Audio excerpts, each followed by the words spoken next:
بزرگ فرماتے ہیں میں نے دعا مانگنے کا طریقہ اپنی بیوی سے سیکھا۔ حضرت وہ کس طرح؟ فرمانے لگے میری بیوی نے نا مجھے کوئی کام بتایا، کچھ پیسوں کی ضرورت کے لیے کہا، تو میں نے اسے کہا کہ بھئی ابھی میرے پاس نہیں ہے، کچھ دنوں میں آتے ہیں تو میں دے دوں گا۔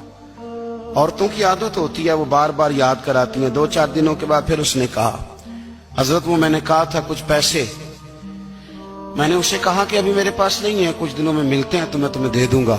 اس نے کچھ دنوں کے بعد پھر کہا حضور وہ میں نے کچھ پیسے کہے تھے۔ فرماتے میں نے ڈانٹ دیا، میں نے کہا کہ کیا تو روز مجھے شرمندہ کرتی ہے، کہا نا میرے پاس نہیں ہے، ہوں گے تو دے دوں گا، تو روز یاد کراتی ہے۔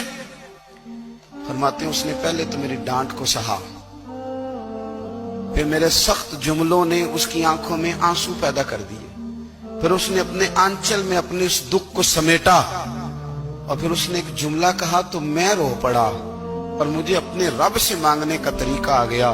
مجھے کہنے لگی حضرت جی آپ نے ڈانٹ دیا، میں نے سہ لیا، پر آپ ہی میرے شوہر ہیں، بتائیں نا آپ سے نہ کہوں تو میں کس سے جا کے کہوں۔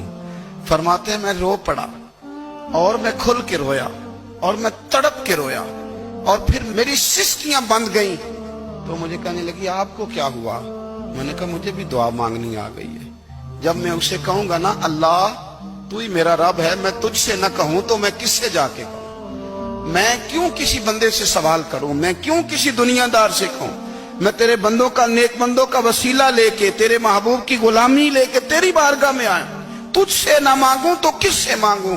سمجھ آ گئی ہے، جب میں اس رنگ میں مانگوں گا تو تیرا رب میرے اوپر بڑا ہی فضل فرمائے گا۔